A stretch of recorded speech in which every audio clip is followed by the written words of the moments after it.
The year was 1997, and the sound of distant traffic hummed faintly through the cracked wooden door of a suburban garage. The space was far from glamorous. The concrete floor was stained with years of oil spills. Cardboard boxes were stacked in the corners, filled with old family photos, forgotten tools, and dusty magazines. A single bare light bulb hung from the ceiling, casting a pale yellow glow over everything. The air was heavy with the scent of metal, grease, and the faint mustiness of objects that hadn't been touched in years. To most people, this garage was just a storage space, a place to park a car or dump unwanted belongings. But for Mark and Daniel, it was something entirely different. It was their headquarters, their laboratory, and their last chance to create something that could change their lives. Neither of them had money to rent an office or even buy proper desks. Their workspace consisted of a second-hand folding table they had found at a garage sale, a pair of mismatched chairs rescued from the side of the road, and one battered computer that wheezed every time it started. The old machine's fan rattled like a loose coin inside a jar, but it was their most prized possession. Mark was the older of the two, 25 years old, with the kind of calm, focused demeanor that gave him the ability to work for hours without distraction. He had studied business, but had always been more fascinated by technology. Daniel, on the other hand, was just 22 and full of restless energy. A self-taught programmer, he had spent countless nights teaching himself code from borrowed books and the limited online resources available at the time. Their friendship had started years earlier, but their shared vision had drawn them together in a way neither expected. They believed the internet could be better, faster, easier, more intuitive. The problem was, no one else seemed to take their ideas seriously. Investors dismissed them. Friends warned them that the internet was too unpredictable to build a business around. Family members encouraged them to find real jobs before it was too late. But Mark and Daniel didn't see the internet as a fad. They saw it as the future, and they were determined to be part of building that future, even if it meant starting with nothing but an old garage, a single computer, and the will to work through endless nights. Every morning, Daniel would arrive with a backpack full of notebooks, sketching ideas for features and interfaces, while Mark prepared lists of potential users and strategies for spreading the word. They didn't have high-speed internet. In fact, their connection was painfully slow. But it didn't matter. What they lacked in resources, they made up for in persistence. The garage became their sanctuary. They worked in the biting cold of winter, their breath visible in the air as they typed, wearing gloves with the fingertips cut off so they could still hit the keys. In the summer, the heat was unbearable, but they left the garage door open, letting the sound of cicadas drift in as they coded deep into the night. They started with the smallest steps, building a basic framework for the platform they imagined. Daniel would write line after line of code, muttering to himself as he solved problems. Mark would sit nearby, analyzing what each feature could mean for the future. They dreamed about what it would feel like if millions of people used their creation, even though at that moment it seemed impossible. The early days were filled with challenges. Every time they thought they had solved a problem, a new one appeared. The computer would crash, files would get corrupted, or a tiny mistake in the code would send them back to the beginning. But each setback only made them more determined. They learned to adapt, to fix things on the fly, and to treat every obstacle as a lesson. Despite the struggles, there was an unspoken belief between them that something extraordinary was happening. Late at night, when the world outside was quiet, the glow from the computer screen lit their tired faces as they worked side by side. In those moments, they didn't think about the failures or the rejections. They thought about possibility. The garage was small, uncomfortable, and far from the world of polished boardrooms and corporate offices. Yet in that cramped space, surrounded by the hum of old electronics and the ticking of a wall clock, a dream was slowly taking shape.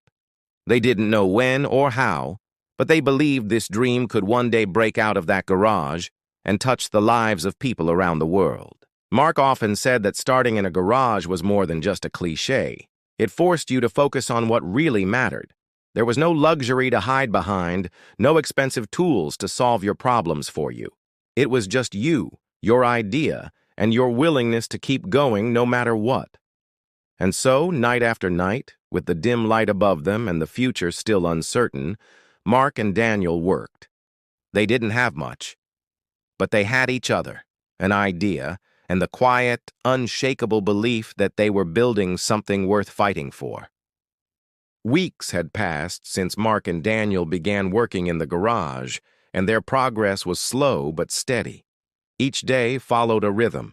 Wake up, grab a quick breakfast, head to the garage, and work until exhaustion forced them to stop.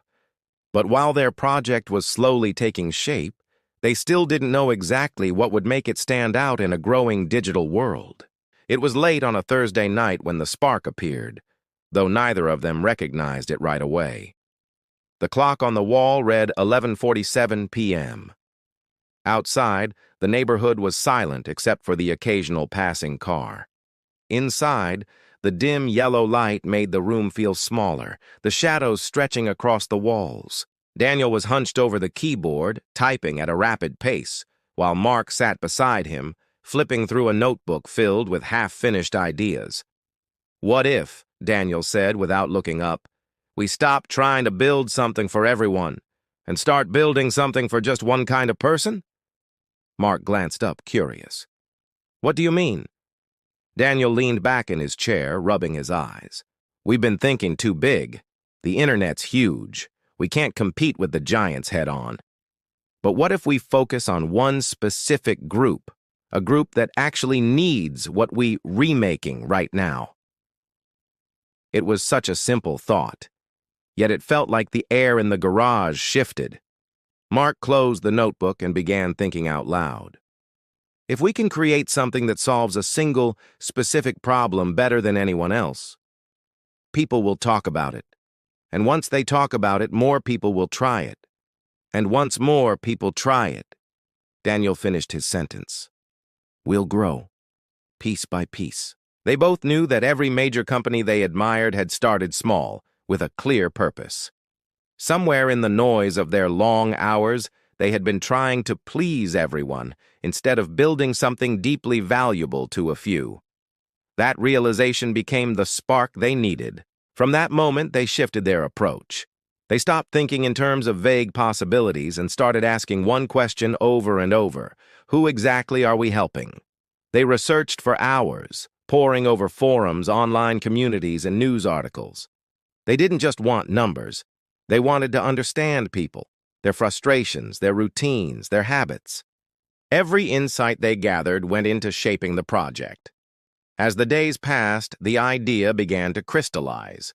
They envisioned a platform that could connect people in a way that felt personal and intuitive, something that cut through the clutter of early internet design.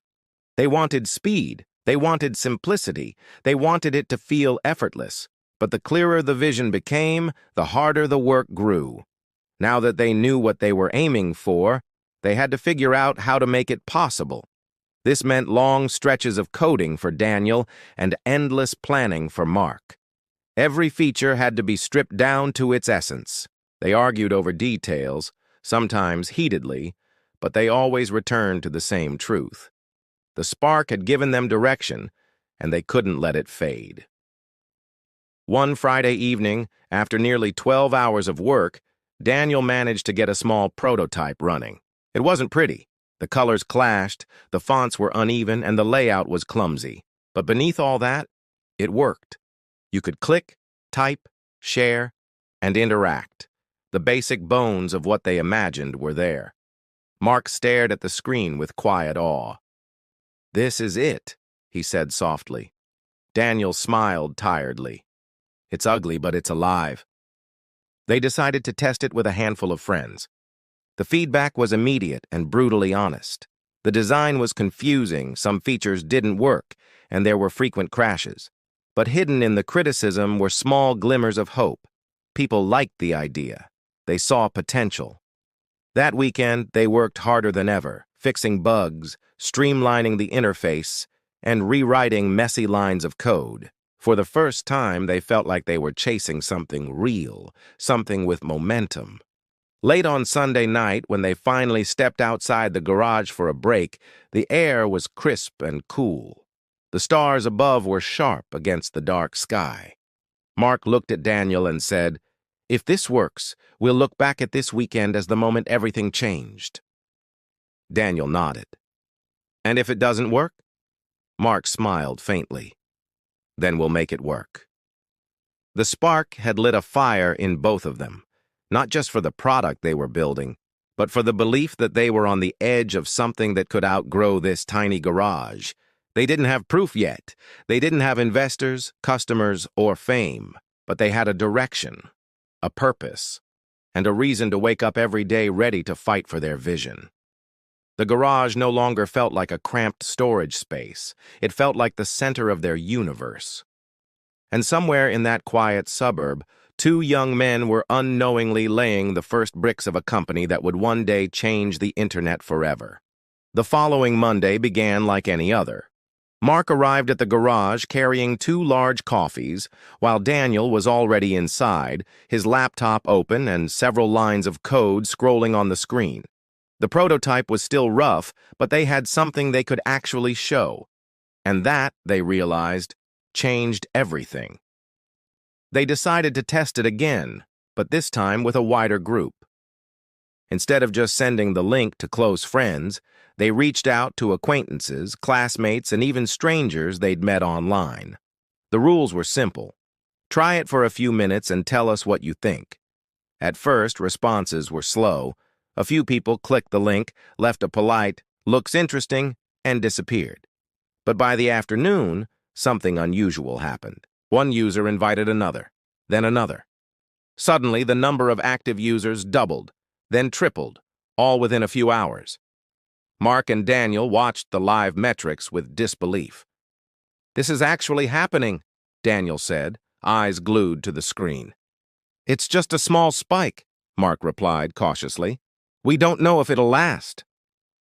But deep down, both of them felt it. This was different from the first test. People weren't just trying it. They were staying. They were clicking through, exploring features, sending invites. It was the first time the product felt alive in the hands of strangers. That night, Daniel worked past midnight fixing bugs reported by the new users. Mark focused on polishing the presentation, cleaning up the layout, choosing better colors, making small adjustments that made the platform feel smoother. The garage echoed with the sound of clicking keys, occasional laughter, and the hum of an old desktop fan keeping the laptops cool. By the end of the week, the platform had 120 active users, a small number in the grand scheme of the internet, but enormous for a project that had been born out of 2 laptops and a messy garage. Then came the moment that would push them forward even faster, a message from a student at another college. "Hey," it read, "I found your site through a friend. This is exactly what we've been needing over here. Can we start using it?" Mark called Daniel immediately. "We're not ready for that kind of scale," Daniel said, hesitating. "I know," Mark replied, "but if we say no, they might lose interest. If we say yes, we'll have to move fast." They chose yes. The next few days were chaos. They scrambled to upgrade their hosting plan to handle more traffic, patched features to prevent crashes, and built a basic onboarding page so new users wouldn't get lost. Neither of them slept more than a few hours each night. And then, just like before, the numbers started climbing again. Only this time, they weren't watching 100 users. They were watching hundreds. But with growth came pressure. Server bills began to arrive, each one bigger than the last. Mark's savings were shrinking, and Daniel's credit card balance was growing. They knew they were walking a fine line between progress and collapse. One evening, as they sat outside the garage eating cheap takeout, Mark said, "We need money. Not a lot, but enough to keep the lights on and the site running." Daniel nodded slowly. "I've heard of something called seed funding.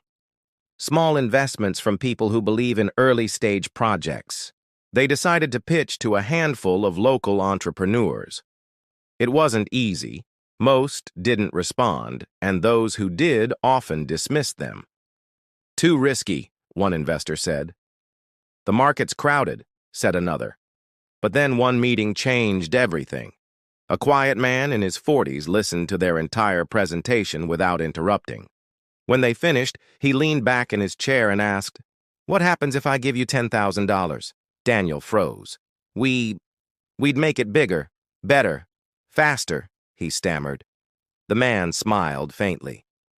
"Then let's see what you can do." With that small but crucial investment, they were able to upgrade their servers, improve their code, and even buy a second-hand desk to replace the wobbly folding table in the garage. It wasn't luxury, but it felt like stepping into a new chapter. The platform's growth was no longer an accident. It was a mission, and now they had the tools to push harder than ever. One night, after finishing another long coding session, Daniel looked at Mark and said, "You realize this is our first real win, right?" Mark grinned. "Yeah, and it's just the beginning." They both knew the road ahead would still be brutal, but for the first time since starting, they felt unstoppable. The garage was no longer just a place to work. It was the launch pad of something that was beginning to take on a life of its own. It started quietly, a small bump in user sign-ups on a Tuesday morning. At first, Mark and Daniel thought it was just the usual ripple from a new college adopting their platform. But by the afternoon, the ripple had turned into something else entirely. The sign-ups weren't just from nearby campuses anymore. They were coming from cities neither of them had ever visited: Chicago, Seattle, Austin, even a handful from overseas. Mark stared at the live user dashboard in disbelief. "These numbers don't make sense," he said. Daniel checked the server logs. "It's real traffic. Someone posted about us online, and it's spreading." As it turned out, a student journalist had written a short blog post about their platform, calling it "the simplest way to connect and share ideas on campus." The article was picked up by a few larger sites, then by a tech news aggregator, and suddenly they were front-page material in the corners of the internet that mattered. That night, the platform crossed 5,000 active users. The following morning, it was 8,000. By the weekend, over 15,000. The garage, once a quiet workspace, transformed into a war room. Laptops sat open on every surface. Notes with bug fixes and feature requests covered the walls. A whiteboard stood in the corner, filled with sketches of possible redesigns. Empty coffee cups gathered in clusters like strange little monuments to their sleepless nights. But success had its price. Their servers were pushed to the limit. Pages loaded slower. Some users reported glitches, others couldn't log in at all. The inbox filled with frustrated messages. "We need more capacity," Daniel said, scrolling through error reports. "With what money?" Mark replied. Daniel hesitated. "We might need to raise again, but this time, more than 10,000. Mark wasn't convinced. "We're still figuring this out. What if we scale too fast and it all breaks?" But as they watched hundreds of users signing up every hour, they both knew the truth. The wave had arrived, and if they didn't ride it, it would pass them by. So they started calling everyone they knew: old classmates, family friends, anyone who might know someone with an interest in tech. They pitched over video calls, in coffee shops, even standing in the corner of a noisy bar. Rejections piled up, but this time, they also heard something new. Curiosity. People wanted to see numbers, growth charts, plans for the future. It was no longer just an idea in a garage, it was a real business. One investor meeting stood out. A well-dressed woman in her 30s listened to their pitch without taking notes. When they finished, she said, "I'm in. But you have to promise me one thing. Don, to let the money slow you down." Her investment was triple what they'd raised before. Combined with smaller contributions from a few others, they finally had enough to breathe. The upgrades began immediately. They moved the platform to a faster hosting provider, implemented caching to reduce load times, and redesigned the homepage to handle spikes in traffic. Within days, the complaints in their inbox began to fade. Then came the flood of feature requests. Private groups, image sharing, better search.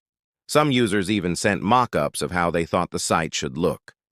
Mark and Daniel faced a choice: chase every new idea or focus on what was already working. After a long discussion, they agreed to one rule: build for the core. If a feature didn't serve the platform's main purpose, it would wait. Meanwhile, the numbers kept climbing. Their graph looked less like a line and more like a rocket launch. The wave was carrying them higher than they had imagined. But in the middle of the excitement, something happened that reminded them just how fragile it all was. One evening, around 9 p.m., Daniel's phone buzzed with a text from Mark. "Site's down, check now."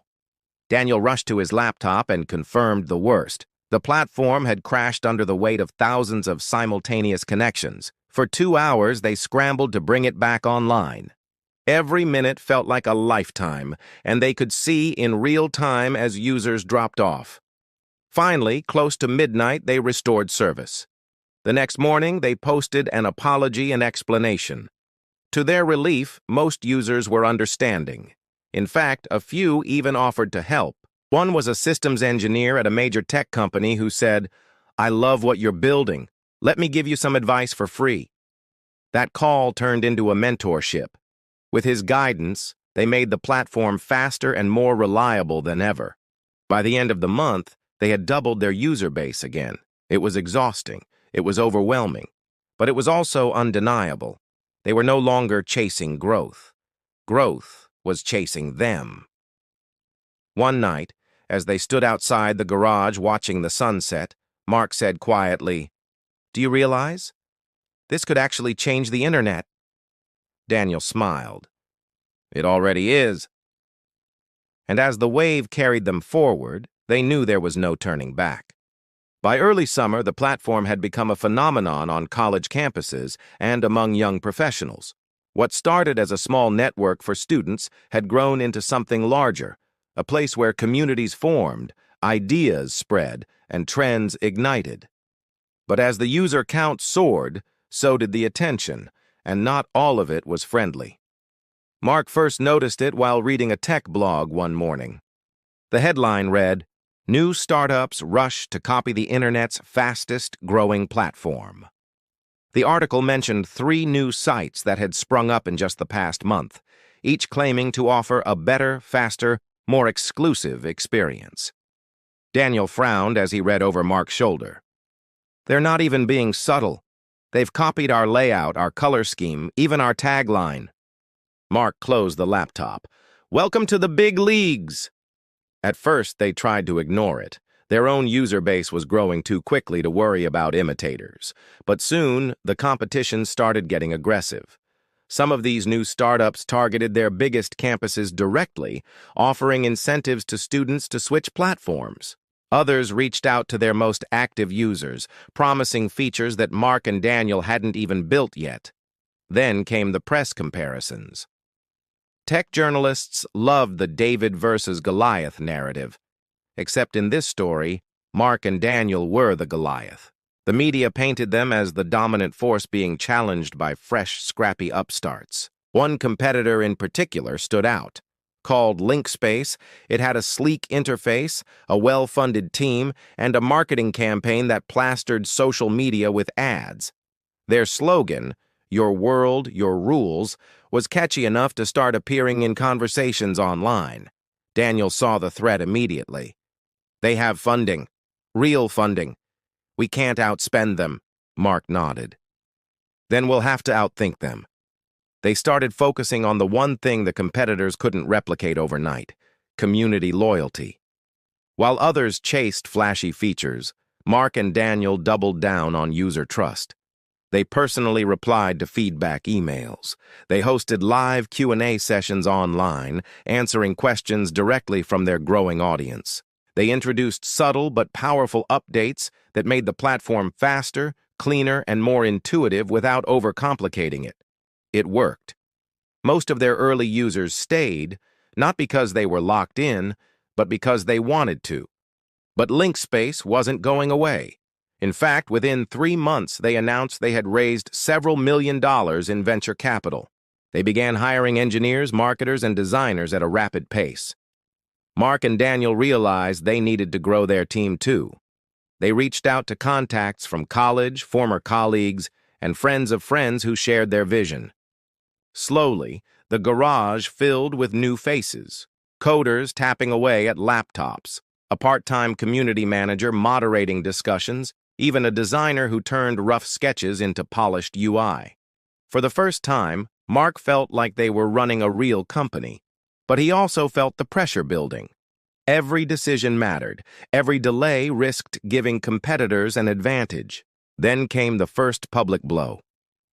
LinkSpace launched a new feature, private video rooms, and marketed it as the future of online connection. Tech blogs praised it as innovative. Users began asking if Mark and Daniel's platform would offer the same thing. Daniel hesitated. "We could build it, but it would take weeks, maybe months. And it's not our core focus," Mark thought for a moment. "If we start chasing every new thing they launch, we'll always be behind." So instead of reacting, they went deeper into what made their platform unique. They refined the recommendation system so users saw exactly the content they cared about. They introduced subtle privacy controls that gave people more comfort in sharing. While LinkSpace was chasing the spotlight, Mark and Daniel were building something harder to steal, an experience that felt personal. Still, the battle took its toll. Late nights stretched into early mornings. The lines between work and life blurred completely. Mark sometimes wondered if they'd made the right decision not to sell early, back when it was just the two of them and a handful of users.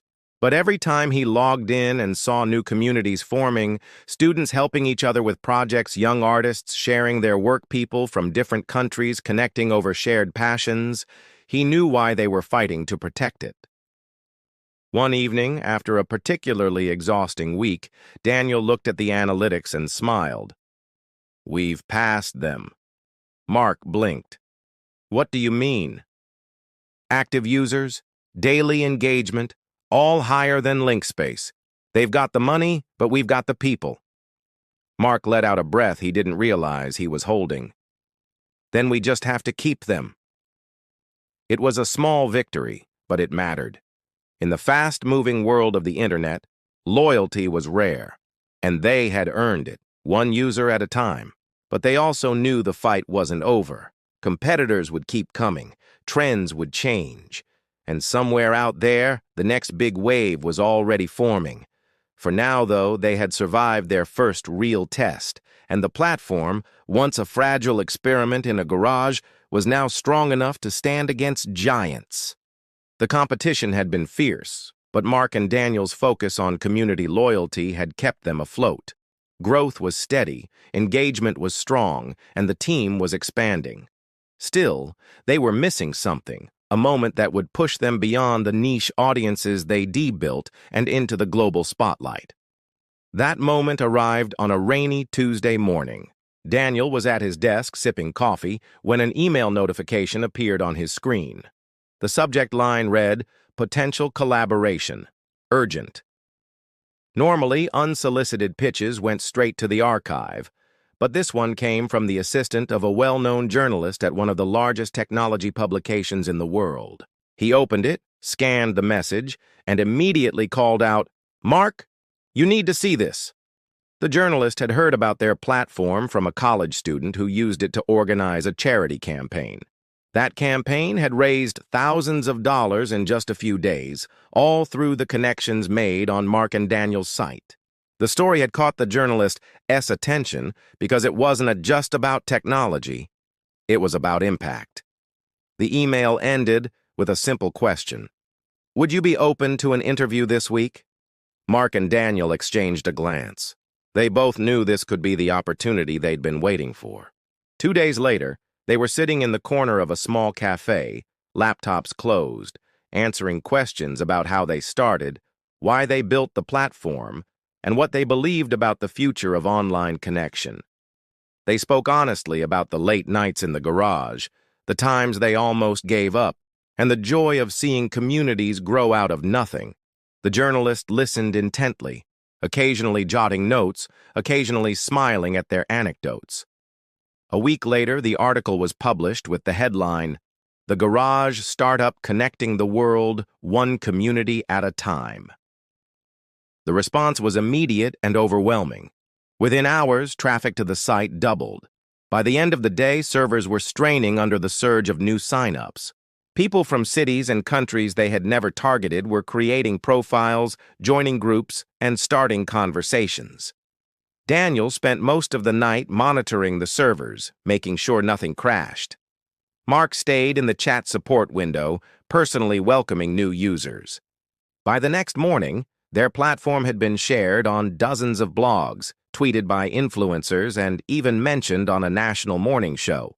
The snowball effect was in full motion. Then came the email from a major brand. They wanted to run a campaign directly on the platform, not just ads, but an interactive community event. It would be the first time Mark and Daniel's creation generated significant revenue beyond their modest early funding. Daniel was cautious. "We have to make sure we don't sell out. The reason people love us is because it feels authentic." Mark agreed. They negotiated carefully, ensuring the brand's presence would enhance the user experience instead of disrupting it. The event was a success, bringing in both revenue and new users. The breakthrough didn't just attract individuals and brands, it also caught the attention of potential investors. Inboxes began filling with messages from venture capital firms, some of which had ignored them when they first started. One meeting in particular stood out. A well-known investor invited them to his office, a glass-walled space overlooking the city skyline. He listened to their vision, their growth numbers, and their plans for the future. Then he made an offer, one that would give them enough capital to expand the team, improve infrastructure, and experiment with bold new features. Mark and Daniel had to think carefully. Accepting funding meant gaining resources, but it also meant bringing in outside voices with influence over the company's direction. After days of discussion, they decided to accept, but only with strict terms that ensured they kept control over their mission. With funding secured, they upgraded their servers, hired more engineers, and brought in a dedicated marketing team. The days of working in a cramped garage were over. They moved into a modest but bright office space, still keeping the walls covered in whiteboards filled with ideas. The breakthrough also changed the way people perceived them. No longer just another small startup, they were now seen as an emerging leader in the social networking space. Articles referred to them as the platform to watch.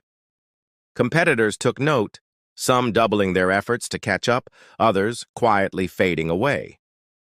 But the sudden attention came with challenges. The number of daily active users had tripled, and with it came moderation issues.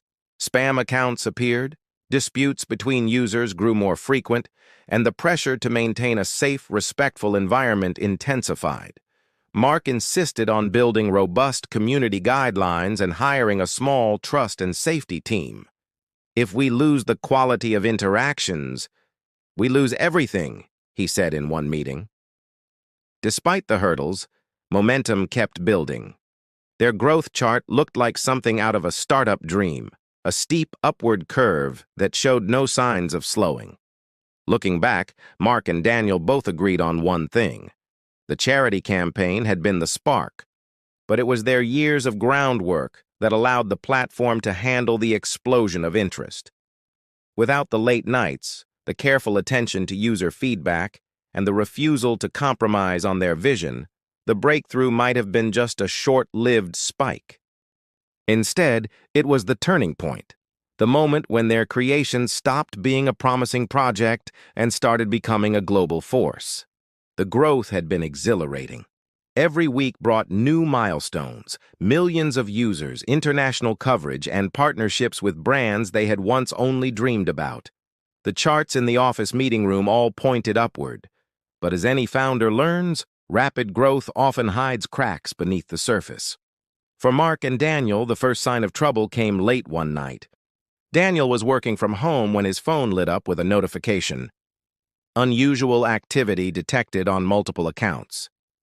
At first, he assumed it was a false alarm, but then the messages began pouring in, users reporting spam links, strange private messages, and in some cases, unauthorized posts appearing on their profiles.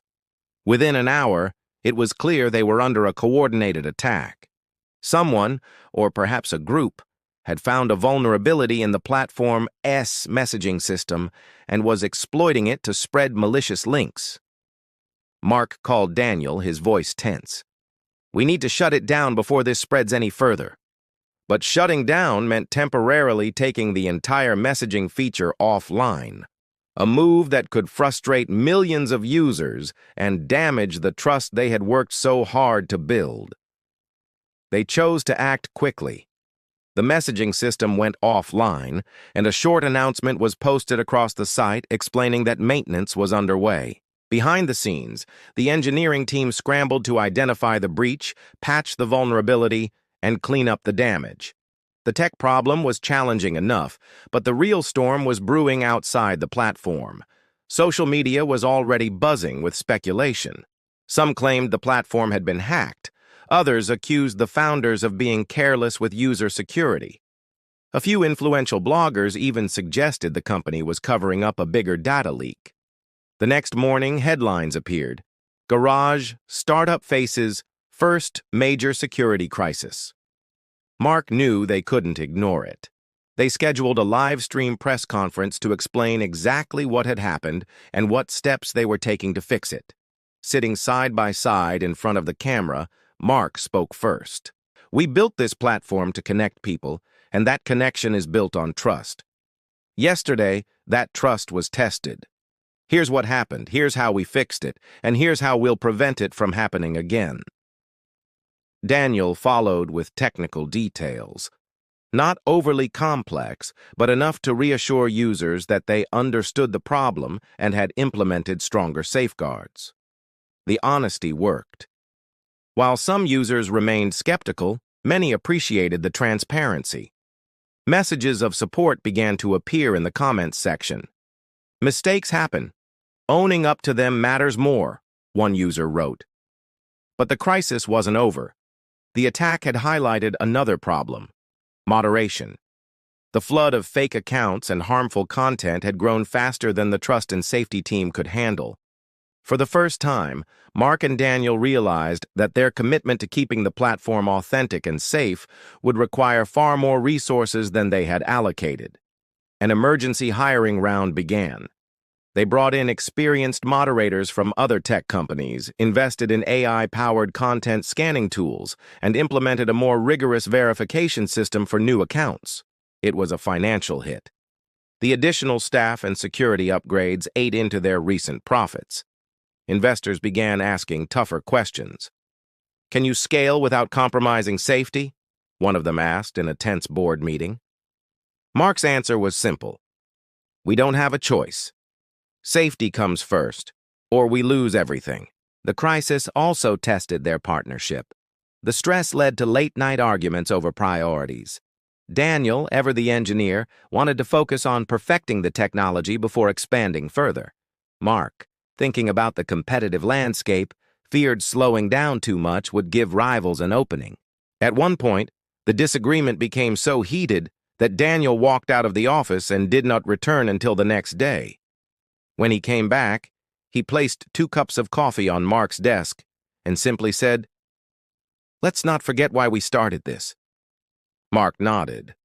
The tension eased, and the two founders recommitted to working together, but with a new understanding of the stakes. The crisis lasted 2 intense weeks. By the end of it, the platform was more secure, the moderation team was larger, and the company had earned a reputation for addressing problems head-on. Still, the experience left scars. They knew this wouldn't be their last challenge. The internet was unpredictable, competitors were relentless, and user expectations were always rising. But they also knew that surviving a crisis could forge resilience. As Mark said during the final debrief, A smooth sea never made a skilled sailor. If we can navigate this, we can navigate anything. For now, the storm had passed. But on the horizon, even greater challenges were forming. Ones that would test not just their platform, but the very vision that had inspired them from the start. In the weeks following the security breach, the company slowly began to stabilize. User trust was returning, the technical infrastructure was stronger, and the new moderation team was proving effective. But Mark and Daniel knew that simply maintaining the status quo was not enough. The digital world moved at lightning speed. Competitors were emerging with new features designed to capture their audience's attention. Investors were urging them to expand into new markets, while loyal users kept asking for improvements that would make the platform even more engaging. One morning, Daniel walked into the office holding a printed report. "Look at this," he said, dropping it on Mark's desk. It was an analysis showing a significant shift in online behavior. Short, highly visual content was rapidly becoming the dominant form of communication, especially among younger users. "This is where the internet is headed," Daniel continued. "If we don't adapt now, someone else will." Mark studied the charts and graphs. He saw the risk, but also the opportunity. The problem was that pivoting the platform AS core functionality toward a new content format would be expensive, time-consuming, and potentially alienating to existing users who liked things the way they were. Still, the more they discussed it, the more it felt inevitable. The question was not if they should make the change, but how fast. After several days of late-night debates, they made their decision. The platform would roll out a completely new feature, one that allowed users to create and share dynamic, short-form posts with rich multimedia elements. It wasn't just a tweak, it was a fundamental shift in the way the platform worked. The internal code name for the project was Project Horizon. Only a small group of trusted engineers and designers knew the full details.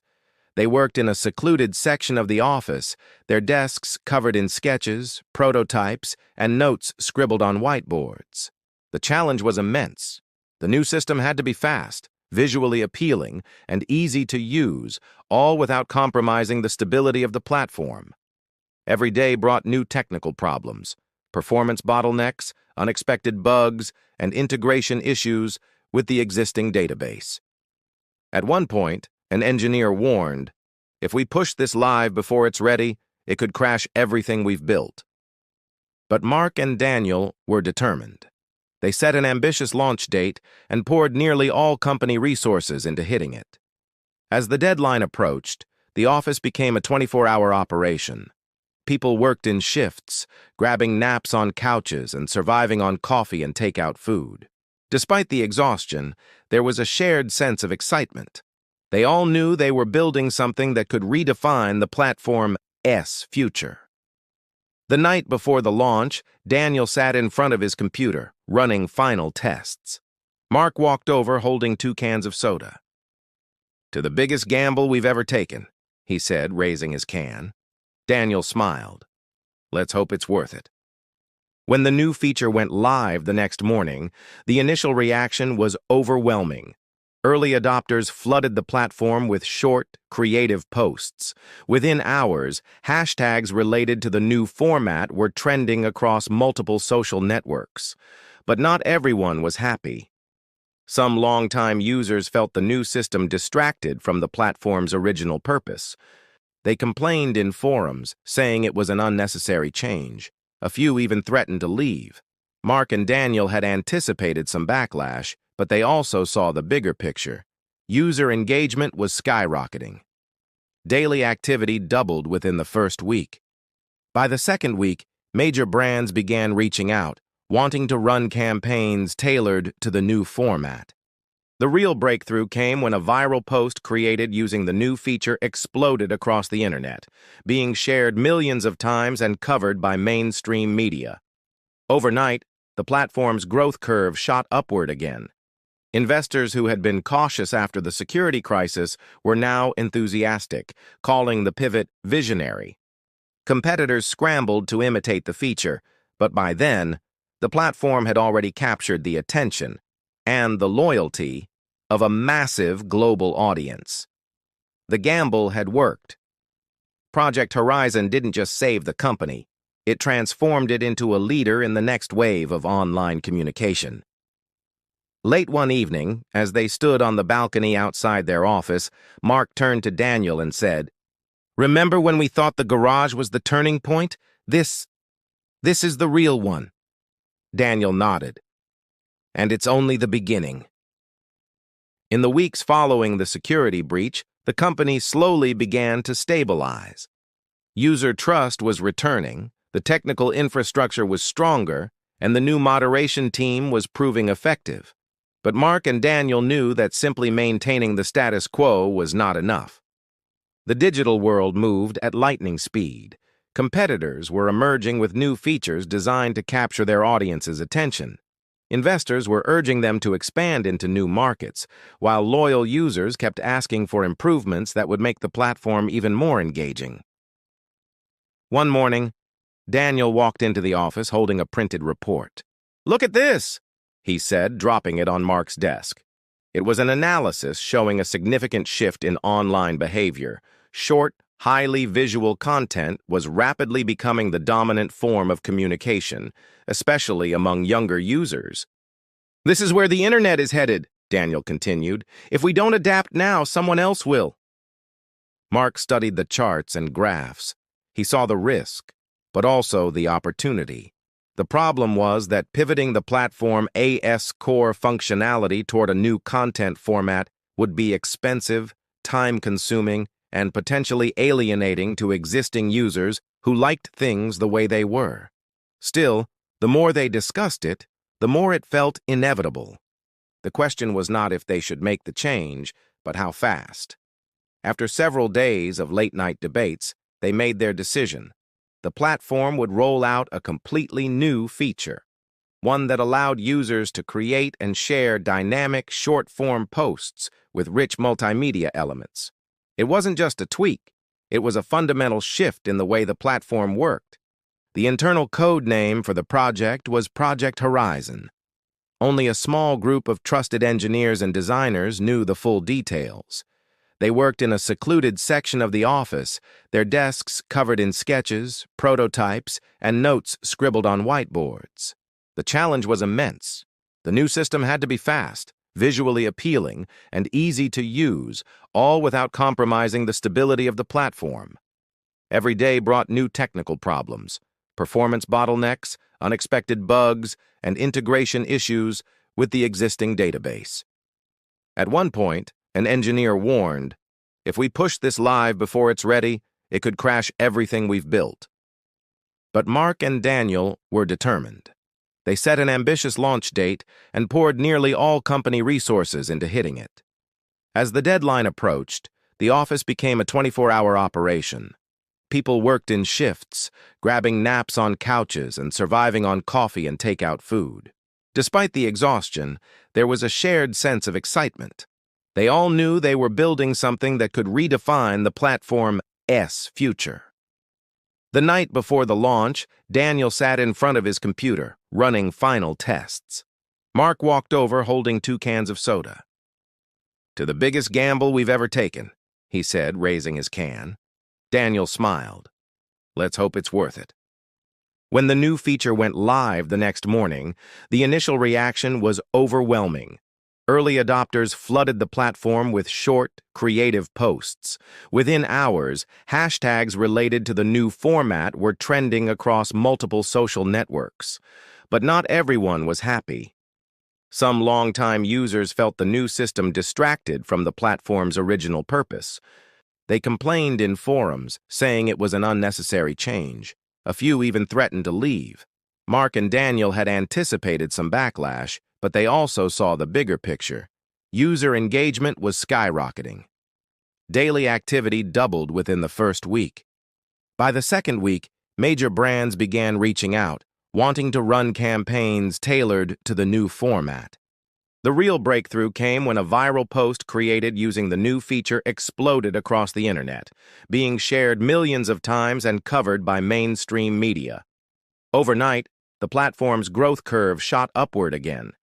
Investors who had been cautious after the security crisis were now enthusiastic, calling the pivot visionary. Competitors scrambled to imitate the feature, but by then, the platform had already captured the attention and the loyalty of a massive global audience. The gamble had worked. Project Horizon didn't just save the company, it transformed it into a leader in the next wave of online communication. Late one evening, as they stood on the balcony outside their office, Mark turned to Daniel and said, "Remember when we thought the garage was the turning point? This is the real one." Daniel nodded. "And it's only the beginning." The headquarters stood where an abandoned industrial warehouse once loomed, a sleek glass and steel building that now buzzed with activity day and night. Inside, walls of screens displayed real-time metrics, user engagement, trending content, and the heartbeat of a platform that had grown far beyond anything Mark and Daniel once imagined in that cold garage. Years had passed since the early days, but neither of them forgot where it started. In Mark's office, on a polished wooden shelf, sat the rusted metal bracket salvaged from the garage wall, the one that once held up their single second-hand computer. It was more than decoration. It was a reminder. By now, the platform had become part of the cultural fabric of the internet. Politicians used it to address nations. Artists debuted work on it. Social movements found their voice through it. For many people, it wasn't just an app. It was where daily life unfolded. But Mark and Daniel knew better than to believe their place in history was guaranteed. The internet rewarded innovation, not comfort. What was revolutionary one year could feel outdated the next. That's why they had shifted their focus again, this time toward the next frontier. Artificial intelligence, immersive experiences, and decentralized technologies were reshaping the web. Quietly, the company had begun exploring these areas, building teams that worked in secrecy, much like the original Project Horizon group years earlier. One of those initiatives aimed to let users experience content in ways that felt almost physical, stepping inside live events from thousands of miles away or walking through a marketplace as if it were a real street.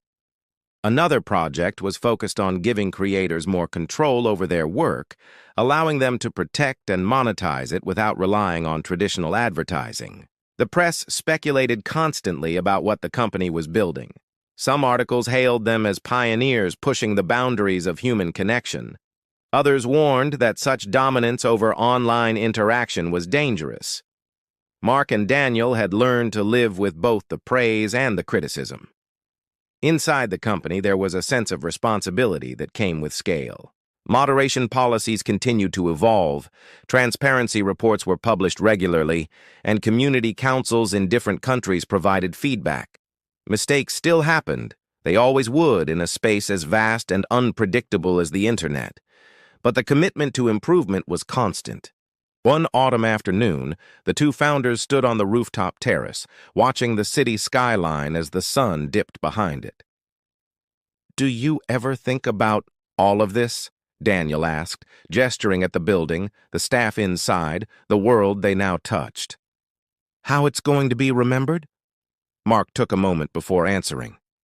"I think about it every day, but legacy isn't something you can lock in. It's something you have to keep earning." They fell into a comfortable silence. Below them, traffic lights blinked, and the hum of the city blended with the faint chatter from employees taking a break outside. Somewhere, halfway across the globe, a teenager was uploading a video that would go viral by morning. As night settled over the city, Daniel spoke again. "You know what the garage taught me?" "What's that?" "That the moment you think you've arrived, you've already started falling behind." Mark smiled. "Then I guess we better keep building." In the years to come, the platform would face new competitors, new regulations, and new cultural shifts. Some would call its rise the greatest startup story of its generation. Others would see it as just another chapter in the endless evolution of the internet. But for Mark and Daniel, the real victory was knowing that their work, born in a dusty garage with nothing but an idea and determination, had shaped the way billions of people connected. And as long as there were new frontiers to explore, their story wasn't over. Far from it.